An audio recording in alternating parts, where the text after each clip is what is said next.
Hello! Welcome to Black Christmas Revisited. I'm Lynn Griffin, and I played Claire. And I'm Art Hindle, and I played Chris. We're here at the original location. We're here to see what it looks like 30 years later. Black Christmas was considered truly groundbreaking back in 1974, and it's still captivating audiences today. Now, we've compiled interviews with filmmakers, and we hope to give you an inside look at the making of one of the greatest horror films of all time. So why don't you join us as we revisit the set and the people of Black Christmas?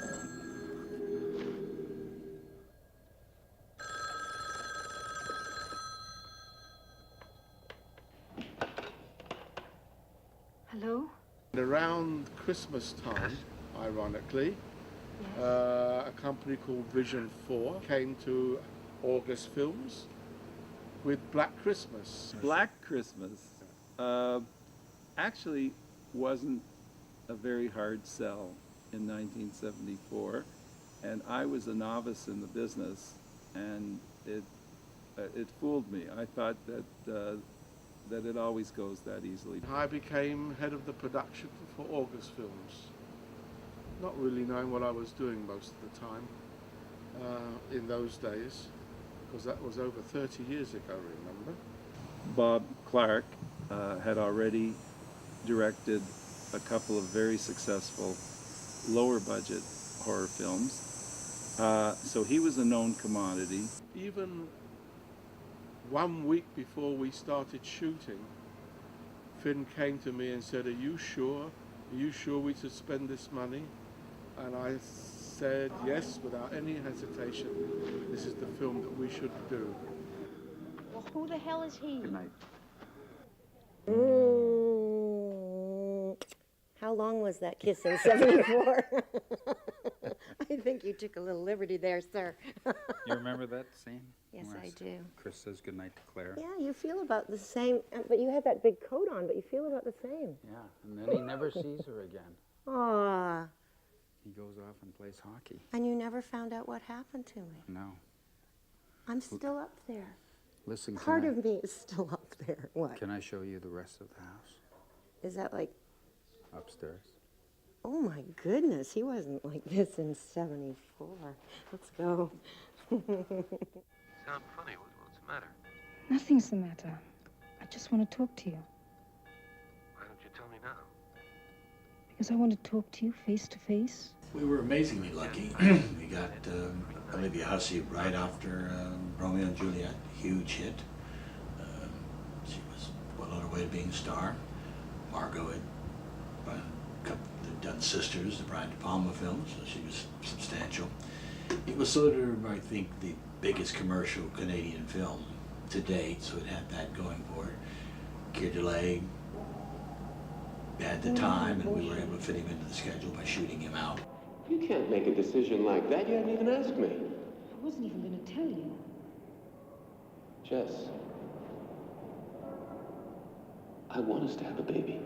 I was living in London at the time, and my agent called me one day and said, "There's a film offer here." My parents lived in New York, so I thought it'd be an opportunity to see them, and it was a paying job, and Olivia Hussey was in it. So the fact that she was in it, I had admired her work in Romeo and Juliet. So for all those reasons, I said yes. Just know Claire is dead. I can just feel it. Andrea Martin was not Andrea Martin yet. She was just emerging into being Andrea. John Saxon was a great character actor, coming out of being a leading man and just beginning to work his way into character. When I read the script, I immediately sensed, I suppose, the whole dynamic of the story, the whole, well, how good it was woven together, and that there were lots of switches and unexpected turns. And they hadn't seen her all day. She's only 13 years old, Lieutenant, and my husband's a trucker. He's out on the road, and so I came over here. Yeah, well, is it really so unusual for her to be just a few hours late, Mrs. Gwynn? The John Saxon role was originally to be played by Edmund O'Brien, who had won an Academy Award and was a very famous actor at the time. Edmund, we sent the script down to his agency. And they said back he was very excited, very happy to do it. We had a 3-day grace before Mr. O'Brien was required to act his part. He arrived on a Monday night. I went and met him at the airport, and when he landed his plane at the airport, he didn't know where he was. Due to reasons of his health, I met with Edmund. He flew in that night. We came to his hotel and saw a man who told this many times, who took about 40 minutes to put his shirt on and button his tie, and he was suffering from really mid to late range Alzheimer. He didn't know whether he was in Toronto or Chicago or New York. He was very confused. And he told the story of he had a 9-year-old son, and I'm gonna get teary for God's sakes. His 9-year-old boy sending him off saying, "Daddy, you can do it, Daddy, this is the one, you're gonna make film." But I didn't say anything. I thought, well, maybe he's tired, maybe he's confused, and once he's had a bit of a rest and had some dinner, he'll have all of his marbles together. And I knew it was going to fall on me not to do it, because we were shooting in 5 to 10 degrees below weather. Well, then we knew that Mr. O'Brien was not capable of playing the part. I really, not lying to myself, I would have taken the chance. I said after that to my co-producer, I think we might risk this. He's coherent, strange, because people with that stage of Alzheimer's, he could be coherent, he'd learn some of the script. He would go blank at times, but I said, all right, I can cover that. He's still Admiral O'Brien, he's still got that personality. I immediately phoned Bob and went over to his house and told Bob the news that we were shooting on The Detective the next morning. We don't have any detective. But then Jerry said, Bob, are you kidding? He's got 3 nights shooting, and if it's 10 degrees out there, it's going to be below 0. I had some very, very short and very tough words to say to his agent, who should never have sent him out in such a condition, who must have known that Mr. O'Brien was not capable of playing that part. That was a big glitch. We had to let Edmund go. He did do another film after that, did a Frankenheimer film, so it wasn't his last film, which cheered me considerably. Bob phoned Los Angeles through contacts, and a big favor to us, John Saxon, a very nice man, came at a moment's notice. Bob had some idea. I think he knew that I had spent a little bit of time with John in Los Angeles, and he said, we don't have time to go through an agent thing and a casting thing. I gotta have somebody up here, like tomorrow. So I called John Saxon. He agreed to read the script, and I think he headed for the airport a day or 2 later, and we're all very, very grateful that he did. This is the first scene I did in the movie. It was taken from the airport to the set. It must have been about 2 in the morning, and it was cold and windy. I think it was appreciated that I could make it up and get on the set and learn the lines and perform. Don't bunch up. There'll be 2 sets of dogs leading the way. Just spread out and follow them.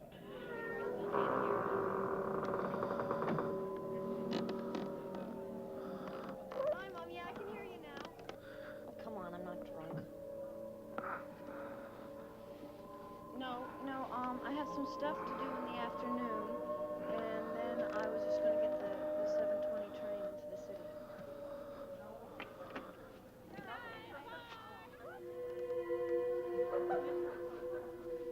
No, we're just having a little party.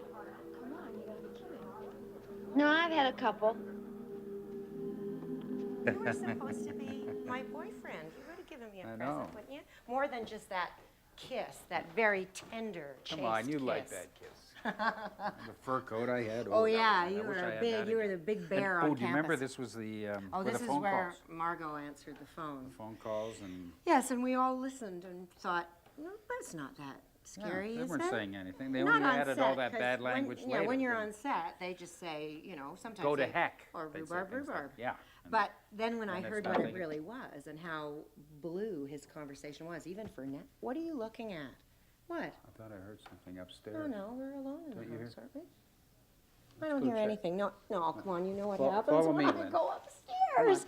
Oh, this is why I died and you got to live. 'Cause Just I went follow me. upstairs Everything's now. going to be okay. Oh, please, no. Wait a minute. Billy, something. From the beginning, I wanted to see if we could get away with a film. I don't think it had ever been done where you never saw the killer. Clearly, when the cameraman could be Billy climbing. Well, I'd spoken to Bob about an idea I had for mounting the camera on my shoulder, and I had a special harness made up that allowed me to have lots of flexibility, so that when I climbed the trellis and everything, I got both hands in.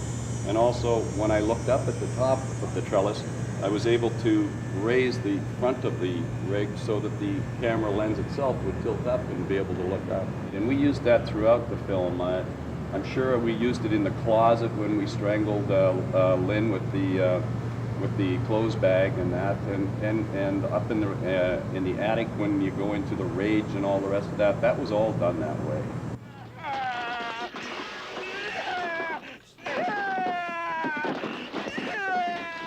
We shaped him. Shadows fortunately changed dimensions, so we found it possible to make Billy appear slender at times and rather burly at times. That depends on what the shadow is doing.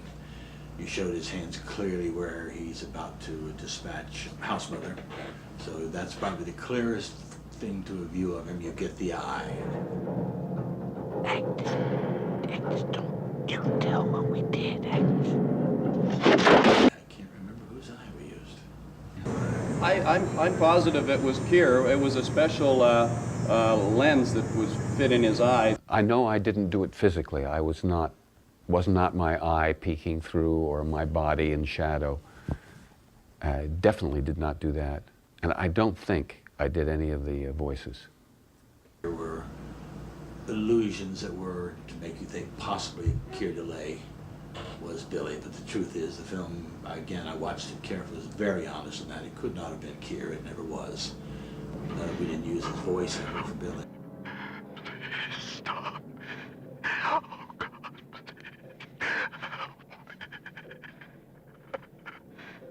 What do you want? It was done with an amalgam of voices. I remember the actor Frank Mancuso was one of them. I did some of them. There's a young lady whose name slips my mind who was very much a part of it. It's a compilation of about 5 actors' voices. Nick Mancuso was brought in to deliver what was, in a sense, a script of the phone call. Expanded his act. I remember what Nick brought to it was an intensity that I certainly had never seen before, and I'm not sure if I've ever seen it since. It was chilling, the intensity just inside the studio of what he delivered.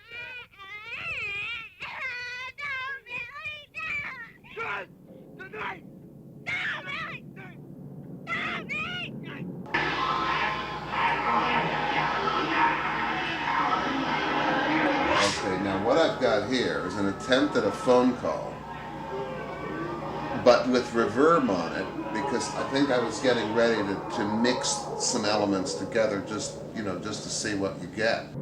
What your mother and I must know is...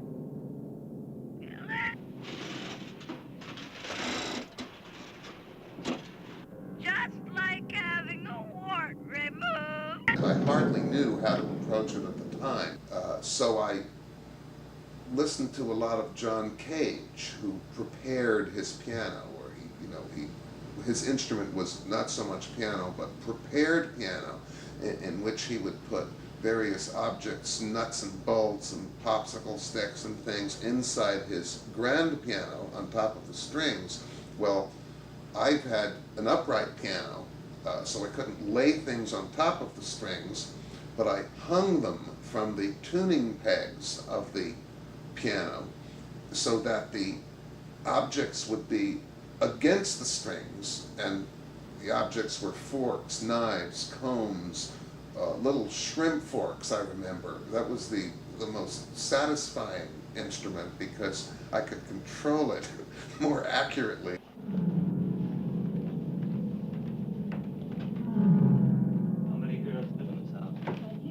And then these sounds were processed through reverb chambers, the very primitive trick. You incrementally change it, which required some equipment modification at the time. Now it would be nothing.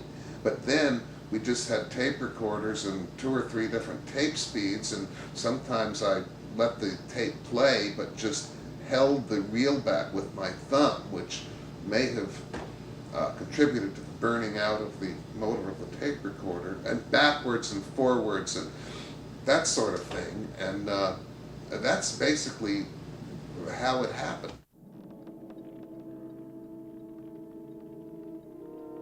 This room was where a lot of the main action took place in Black Christmas.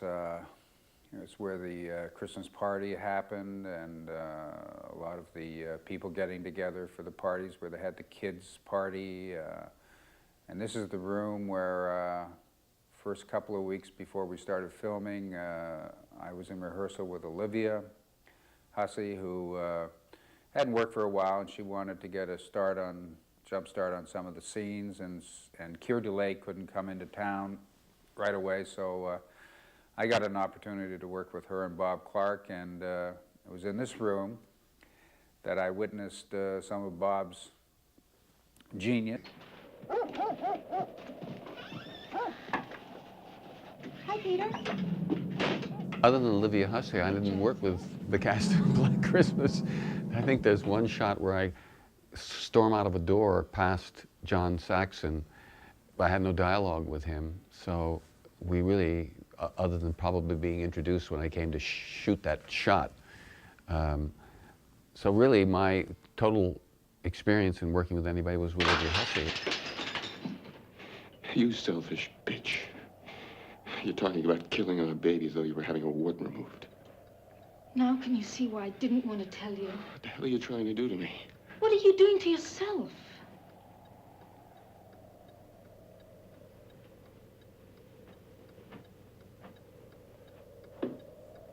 Jess, let's get one thing straight.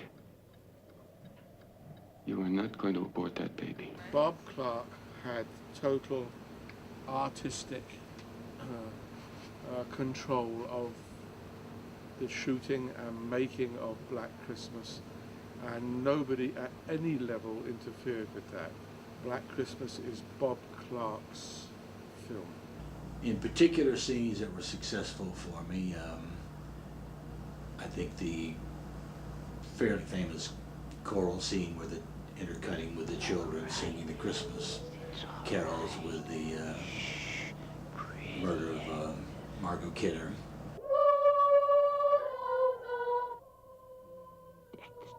You tell what we did.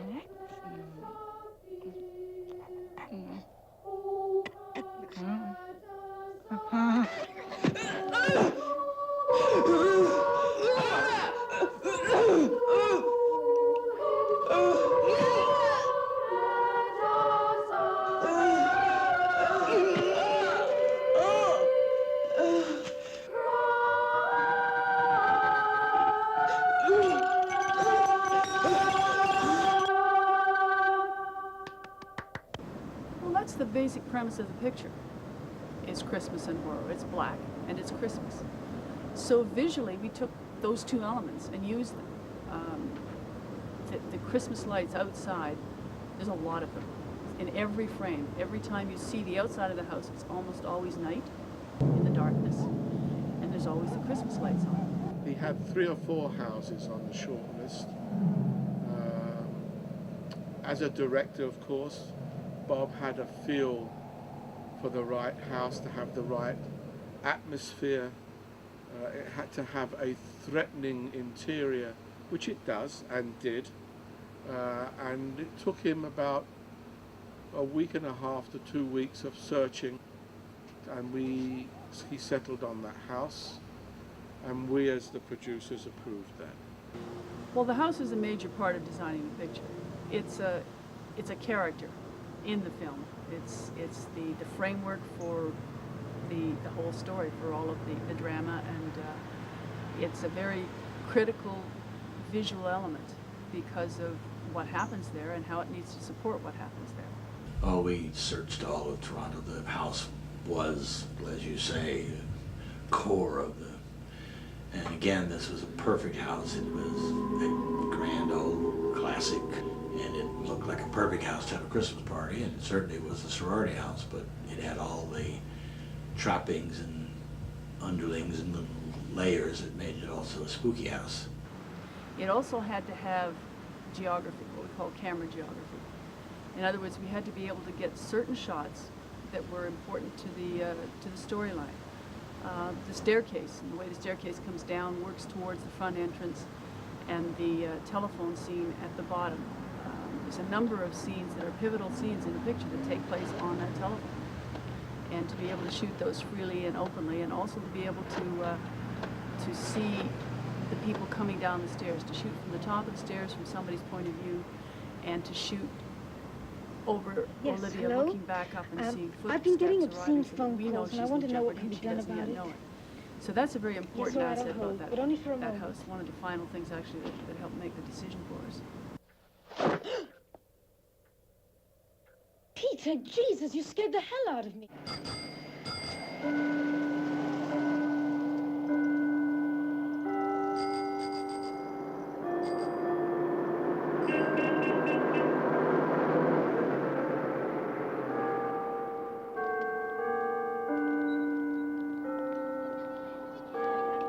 The biggest logistical problem that I can remember that we had was basically making snow when there wasn't any.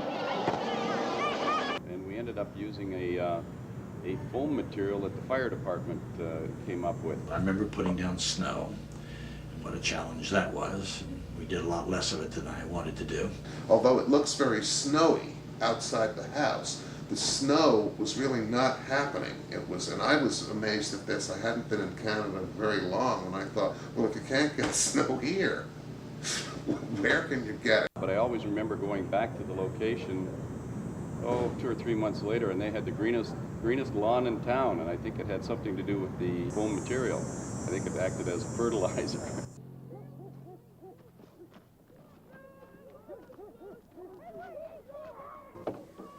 I'm sitting in my final resting place.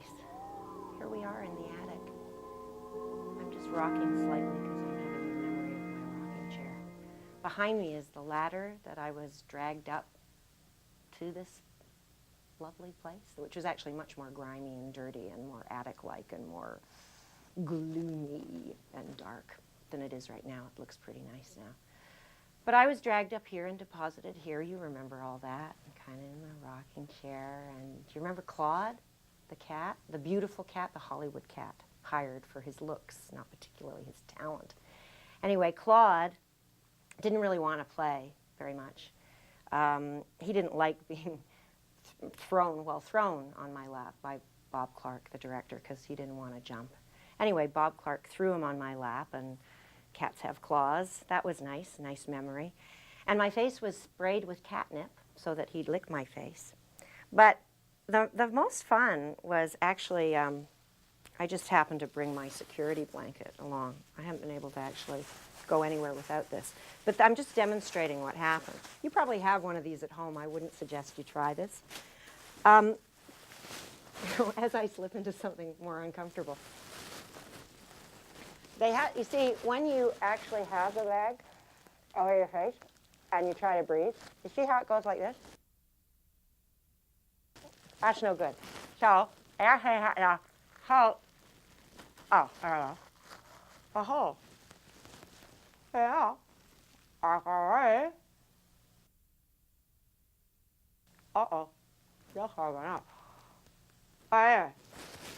so you see, I could breathe. I wasn't really in danger. But it's very uncomfortable and very hot. And I think at one point they actually broke for lunch and left me there. But anyway, so I had this hole. I was able to actually hold my breath long enough, as you see in the movie, to not look like I was alive. I was actually, but I am here today to tell you about it. And you know what's really great about this? When I go to the dry cleaners, I get recognized.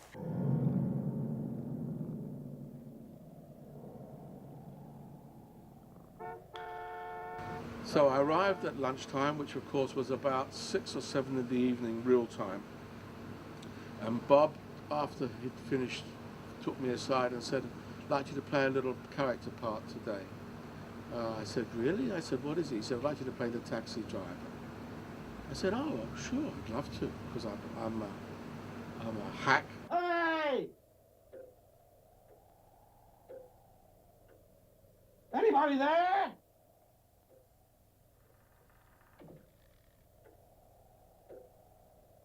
Anybody there?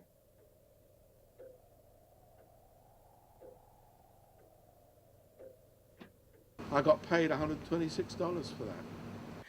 There were a lot of little moments. I remember Margot coming to the set to do her famous Turtles Screw for 2 Days scene. Did you know that there's a certain species of turtle there's a certain species of turtle that can screw for 3 days without stopping? She was supposed to be imbibing, and she was, to get in character. She was definitely there. You don't believe me, do you? Well, I mean, how could I make something like that up? Barb, dear, No, really, they just 3 days, 24 hours a day. Can you believe that, 3 days? I'm lucky if I get 3 minutes. Look, I really don't think you're taking this as seriously as All right, you we should. thought I we'd mean, move away from the house to the police station of the film. This is where that famous scene about fellatio took place. You remember Margot Kidder explains to Doug McGrath, who played Sergeant Nash, that her phone number is Fellatio 20880.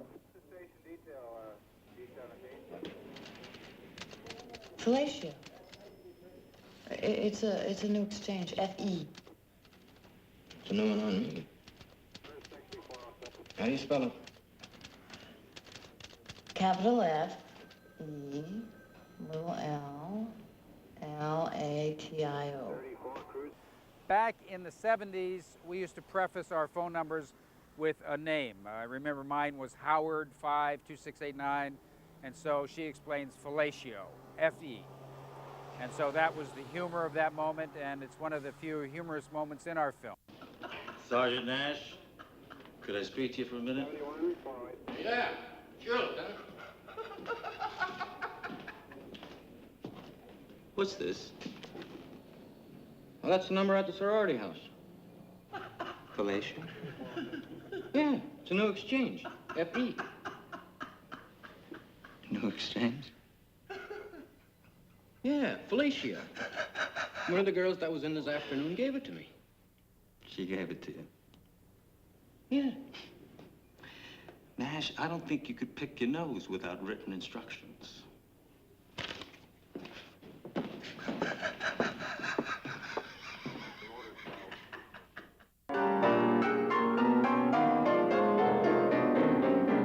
I don't really recall preparing particularly for the piano scene.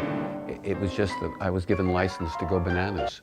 And I think I had fun destroying a piano. I mean, it was kind of one of those things like taking a jackhammer to a car and busting it up. It was kind of like a kid given an opportunity to do something way out.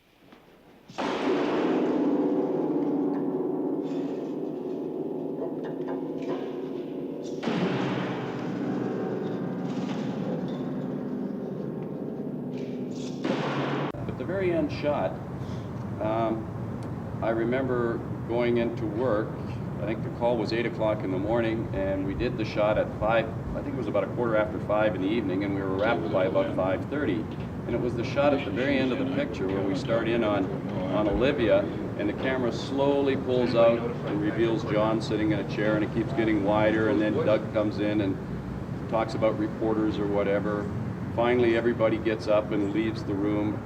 The camera holds for quite a long beat, which I thought, you know, it's pretty gutsy for Bob. And then we start to slowly pan around the room, around the upper part of the house, and we see the bedroom in which the girls had been murdered, and then another bedroom, and then we slowly end up dolling all the way down the hallway and looking up, and finally the trap door closes. And so that was quite a move. So, here we are, 30 years later, in exactly the same spot I was at the beginning of the last scene of Black Christmas. Olivia sedated, John Saxon, the good cop, thinking everything's over, and we've dispatched the perpetrator, only to find out in the long tracking shot to the hatch in the attic that there's more to come. We knew at the time that we were making a picture that was different and progressive for its time. We understood that, and we knew that we were pushing some boundaries in some of the ways that we approached making the picture. One hopes that one will have that kind of success, but I don't know that you envision it.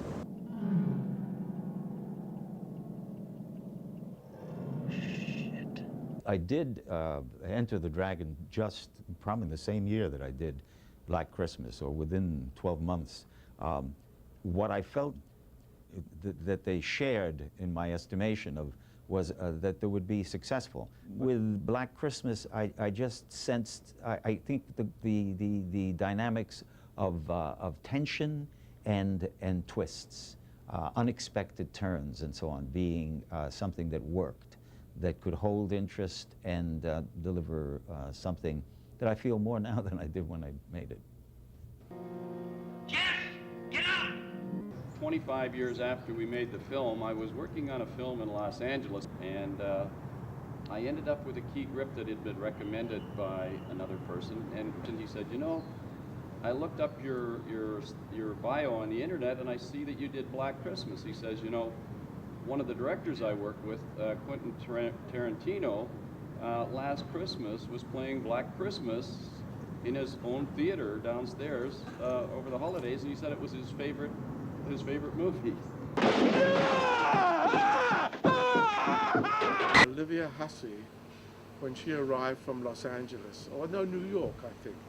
She arrived from New York, and we had dinner the first night she arrived, and she turned round to me and she said, I've been to a psychic 2 days before I came here, and she said, in this film, she said, Black Christmas is going to be very, very successful. The psychic told me, she said, and it's going to make lots and lots of money. So I did have someone tell me, even before we made it, that the film was going to be a financial and a cult film, but of course at that time, none of us, except maybe Bob. I think Bob may have believed that it was going to be a gangbuster film. So I thought it was a good, scary, classic horror story, and those have a way of surviving.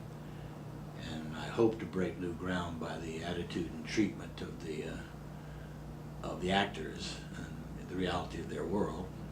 And thirdly, employing some, if not new, certainly reworked and rethought cinematic ideas. So I hoped it would, not what it's become, I guess. It's an interesting film, a hit film on one level and a cult film on another. It's unusual, but I couldn't say that. I hoped.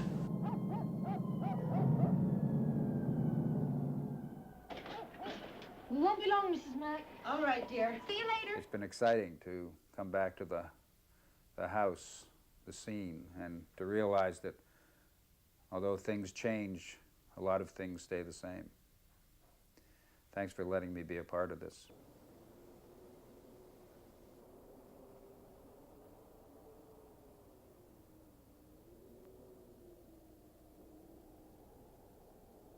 police left and we took over to shoot our movie in.